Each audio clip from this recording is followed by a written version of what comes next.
E buongiorno amici, questa mattina ci siamo svegliati, fa un freddo tremendo, come nei giorni scorsi c'è nebbia, umidiccio, questa umidità porta una temperatura abbastanza bassa, fa davvero freschino e mi sa che i programmi ci portano più a sud, mi sa che torniamo verso la Spagna perché qua fa troppo freddo per i nostri gusti. Comunque ci siamo fermati stanotte all'area Le Tre Coccinelle, molto tranquillo, area camper con parcheggio, i servizi, lavanderia. Ne abbiamo approfittato per fare un'altra lavanderia dopo altre 3 settimane di attesa. Finisce di scaricare e caricare e poi ce ne andiamo.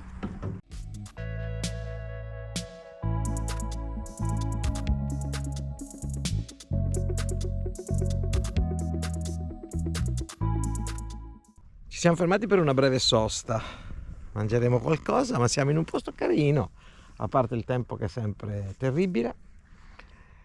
Siamo a Paray-en-Bois, questo laghettino con un piccolo porticciolino dietro di noi, e Carletto è parcheggiato qua.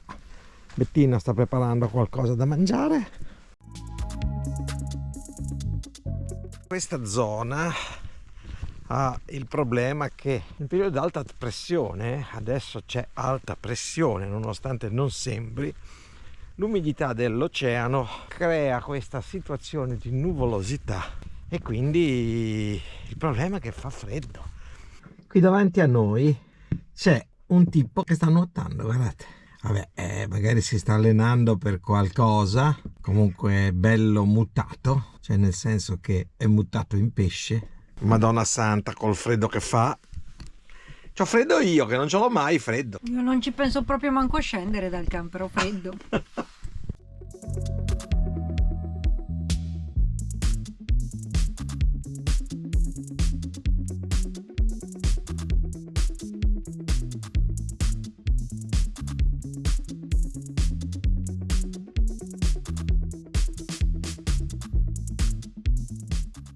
Praticamente da Arcachon a scendere verso sud ci stiamo facendo un centinaio di chilometri completamente in mezzo alle pinete, tutta pineta qua. C'è talmente boschi, c'è talmente tanto legname.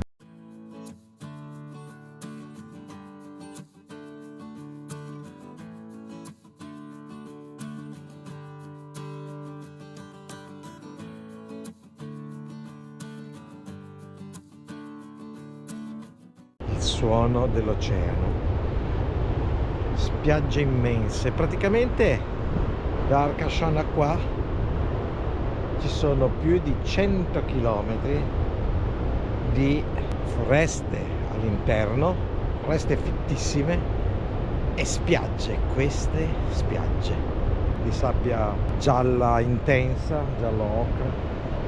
Dimenticavo, non vi ho detto dove siamo, siamo a Cap Breton.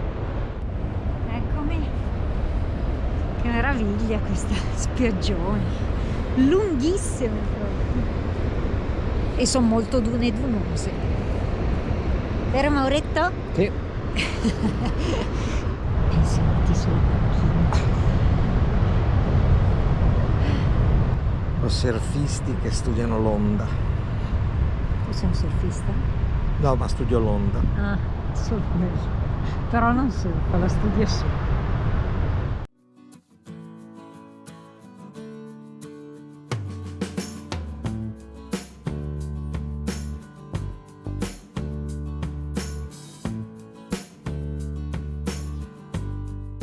Abbiamo visto che Cap Breton è gemellato con Nazaré.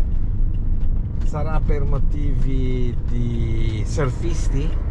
Perché entrambe le località sono molto amate dai surfisti ed hanno queste onde oceaniche importanti.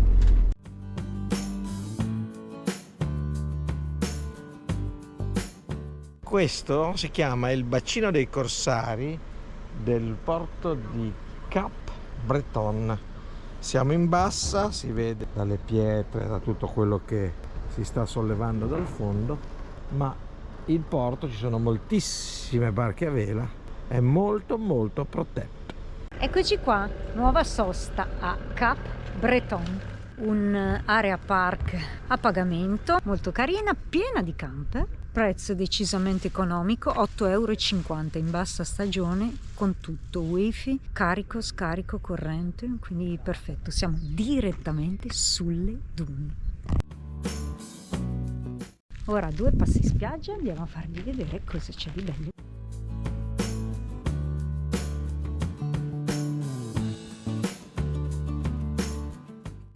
Cavolo, in questi 2 mesi che sono in oceano, avessi 20 anni di meno, mi metterei a fare surf anche. Ci sono delle onde pazzesche.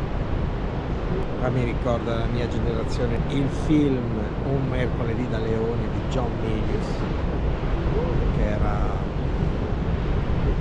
la ricerca assoluta dell'onda perfetta. Guarda che onde quelle. C'è un unico ragazzo che surfa qui davanti a noi, invece là in fondo, verso l'ingresso del porto, saranno una 50 almeno. Torniamo in camper, Mauretto? Direi che comincia anche a fare freddino. Sì, così ci mettiamo un po' a lavorare al computer, un po' aperitiviamo, come dice Mauro. Mi ha detto il ragazzo qua che arrivava in bicicletta che queste qui, qua in questa zona, ci sono tutte delle postazioni tedesche della seconda guerra mondiale che poco per volta il mare è eroso e sono crollate sulla spiaggia. In più dice che le onde migliori sono sia in questa zona che soprattutto nella zona nord del porto.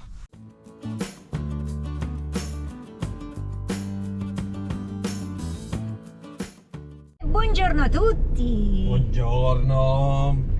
Siamo in partenza, sono quasi le 11. Abbiamo lavorato al computer per 2 o 3 ore. Abbiamo un po' di mail da rispondere, un po' di video da editare, insomma, parecchie cose da fare. E adesso ripartiamo da questa area camper, area sosta camper di Cabreton. Area molto carina, principalmente però dedicata ai surfisti. Ci siamo sentiti surfisti per un giorno anche noi. In questo caso è passata la signorina ieri sera, ha bussato al camper, ha detto: signori, mi pagate? Ecco, allora così è funzionata quest'area. Ce ne sono parecchi tra l'altro di camper in questo periodo. Perché comunque i surfisti girano tutta la stagione ed qua è pieno, veramente pieno. Non abbiamo detto, in quest'area, come è già capitato in altre aree della Spagna e anche della Francia, al mattino suona il furgoncino pipì e arriva a portarti il pane, le brioche, croissant, insomma cose varie. Una cosa piacevole, carina, visto che comunque negozi in zona non ce ne sono, è sicuramente valida come cosa. Molto carina. Inoltre, avendo wifi gratuito, esatto, e molto ben funzionante, del comune di Cap-Breton, quindi ringraziamo il comune di Cap-Breton che è meritevole in queste iniziative. Avevamo il wifi perfetto e abbiamo approfittato questa mattina per lavorare un po' senza utilizzare i nostri giga.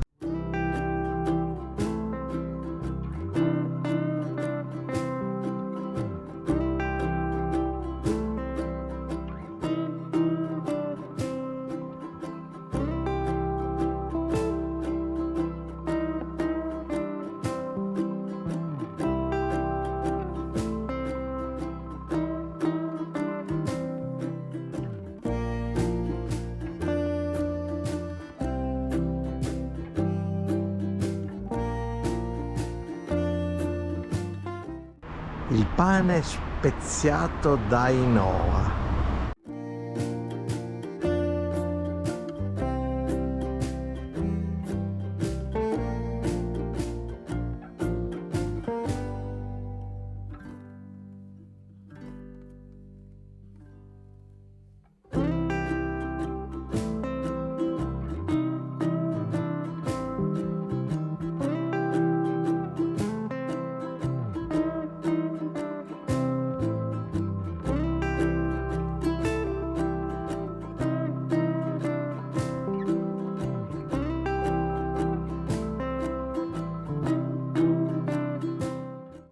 Ci siamo fermati in questo delizioso villaggio che si chiama Ainoa, non so bene come si pronunci, Comunque a questo centro storico, molto piccolo, ma questo centro storico con le casette bianche e tutte le imposte rosse. Non so se l'abbiamo detto, ma siamo sempre in Francia, vicino al confine con la Spagna, a credo 5 km, poco più. Questo praticamente era un paesino con abitazioni del XVII secolo, era un punto di passaggio per i pellegrini che andavano a Santiago di Compostela. Dopo questi ultimi giorni passati nella zona dell'Aquitania, abbiamo deciso di abbandonare dopo più di 2 mesi l'Oceano Atlantico e puntiamo nuovamente a sud per ritrovare un po' di calore, perché abbiamo preso un po' di freddo negli ultimi giorni. Direi. Abbiamo deciso di tornare in Spagna e scenderemo lungo i Pirenei.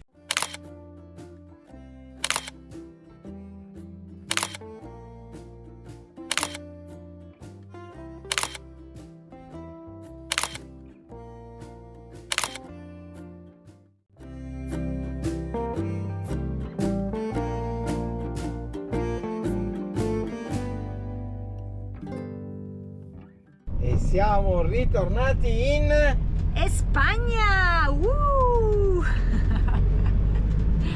E siamo entrati in una nuova regione, Navarra. Nei monti noi saliamo, saliamo, saliamo, nei monti noi saliamo. Beh, effettivamente stiamo salendo sui Pirenei, quindi per attraversare il confine Francia-Spagna dobbiamo attraversare i Pirenei e quindi si sale e poi mi auguro si scenda. Che dici tu?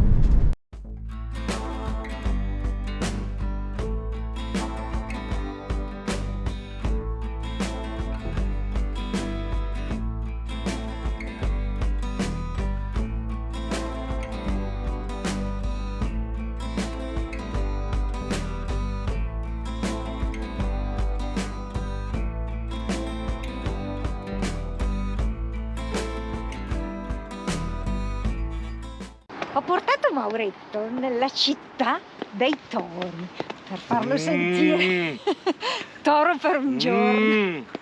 O il toro. Il toro Lauti. Lauta. Non vi abbiamo detto, ma siamo arrivati a Pamplona. Parcheggiato Carletto. Ascensore che è qui di fronte e si sale in città. Ma Pamplona, la città della festa dei tori. Siamo nella Navarra basca.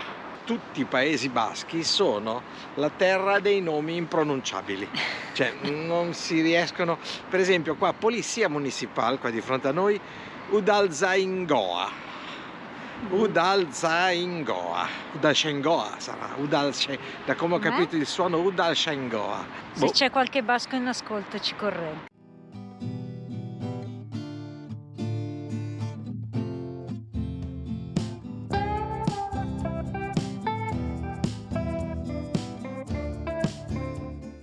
Pamplona, dove gli esplode, come dice sempre Mauro, un toro nelle mutande, come diceva quella canzone famosa che ha i miei anni, in realtà lui se la ricorda perché Io è giovane. ricordo perché allora in quegli anni lì era canzone censuratissima degli Squallo, che le prime radio libere la pubblicavano battendosene un po' l'anima delle censure.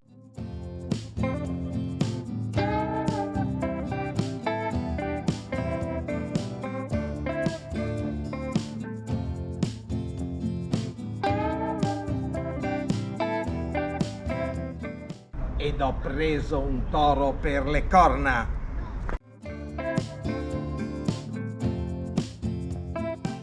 Andale, andale, andale, andale toro, andale, andale, andale. La Betty, vestita di rosso, sta scappando dai tori. O da Mauretto, chi lo sa. Il palazzo dell'Ayuntamientos del comune. Molto molto bello. Ora ci addentriamo nelle viette. È la curva della estafetta, cioè una curva dove qui arrivano i tori di corsa e la gente, non so se fa la staffetta, comunque scappa.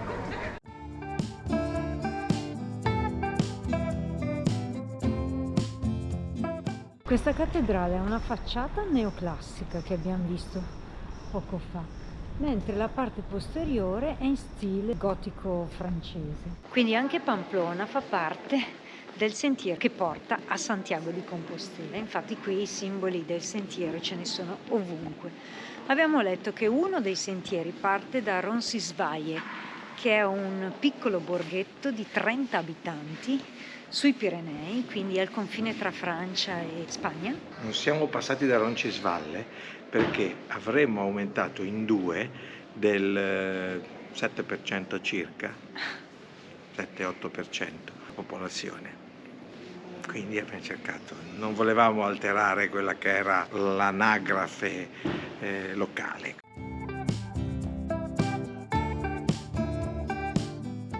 Allora, racconta un po' sta cosa. Vediamo la foto bella in quella strada staffetta, la luce è divina. 6 tori Alle 8 della mattina? ogni giorno, Per 7 giorni. 7 giugno fino al 14 di luglio. Una settimana. 9 giorni. 9 giorni. Grandi tori, grandi. E arriva. 600, vai lassù. 600 kg con Mauro. E poi però alle 6 della tarde a chi? Uccidono. Tutti Le e 6. Tutti e sei. Tutti e 6 con 3 toreros, 3 ragazzi che fanno la matadores de toros, Todos los días. ognuno 2 tori. E? Curva, fino alla curva, chi discende fino alla piazza dei tori, no? Sì. Allora dovete guardare nel pavimento che ci sono cose della gente che è morta. Sì. Herro ci ha spiegato un po' che questa è la via principale della corsa dei tori.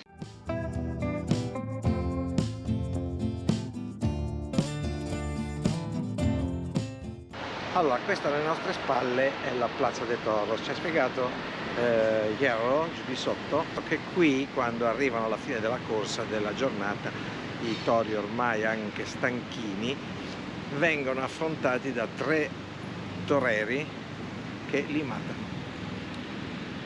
Allora, tutta questa cosa, non so, può piacere, può non piacere, noi non facciamo commenti, diciamo semplicemente che questa è una tradizione molto sentita in questa città e quindi non possiamo e non siamo in grado di giudicare. E infatti la tradizione c'è fin dal 1922, sono più di 100 anni che proseguono questa tradizione e come ci ha spiegato lui è molto sentita, anzi si sentiva orgoglioso e onorato di aver partecipato a più di una ventina di queste manifestazioni che appunto si tengono a luglio. Allora, vediamo se nel video che pubblichiamo riusciamo a prendere anche un po' di immagini. Noi, come dicevo, la manifestazione avviene a luglio e quindi per noi è impossibile a luglio essere presenti in quanto lavoriamo, sapete benissimo, anzi vi aspettiamo a luglio in barca con noi, Sardegna ed Isole Eolie. Questa è una statua dedicata all'Encierro. Pare che porti fortuna, tocchiamola. Dici che porta fortuna? Pare di sì, perché vedi che è scolorita. Pare? Perché tutti toccano, hanno preso il toro per le corna. Ci ha spiegato anche che il giornale che tengono in mano, questo, equivale alla distanza che deve essere tenuta tra il corridore e il toro. Questo c'è proprio sotto. Non diciamo che ha preso il toro per le palle, ma invece quasi, che per le corna.